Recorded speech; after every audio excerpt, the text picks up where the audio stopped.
কালকে ভাইদের বাড়ির থেকে আমার দুটো গিফট আসছে, তাই ভাবলাম, আমার দেখা হয়ে গেছে, আমি দেখছি, তাই ভাবলাম যে আপনাদের একটু দেখাই।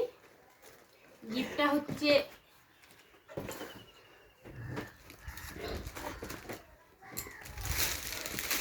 এটা হচ্ছে রাধা কৃষ্ণ ঠাকুর, খুব সুন্দর জিনিসটা।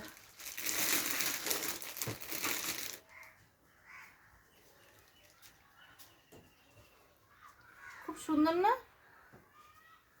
গ্রিন আর মেরুন কাপড় পরা, দেখো। আর একটা হচ্ছে দেয়াল ঘড়ি।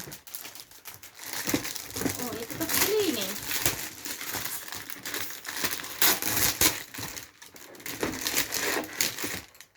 এই একটা দেয়াল ঘড়ি,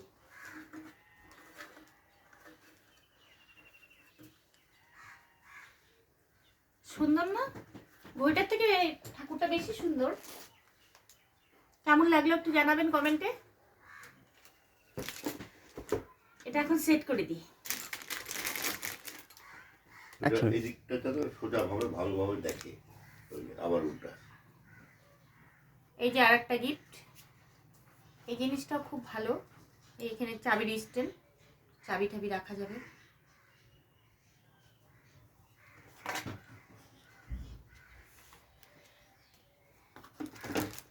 ভালোই, আমাকে এবছরে পয়লা বৈশাখের আগেই আমাকে পয়লা বৈশাখের গিফটগুলো ভাই দিয়ে দিল। ভাই বলতে সে কেমন ভাই বলি তাহলে, সেটা আমার বড় নাতিন। মানে ছেলেদেরকে তো সবাই ভাই বলে, আমি ওকেই ভাই বলি, অন্য কাউকে ভাই আমার মুখে আসেই না। হ্যাঁ, ওটাই আমার ভাই। আর বাকিদেরকেও ভাই বলি, মানে অন্য অন্য একটা তাদের নাম রাখি। আর অন্য বা নাতিদেরকে যদি আমি ভাই বলি, ওর একটু মনে কষ্ট হয়। মানে বিশাল মনের মানুষ তো, অন্যকে ভালোবাসলে ওর হৃদয়টা একদম চুরচুরা হয়ে ভেঙে যায়।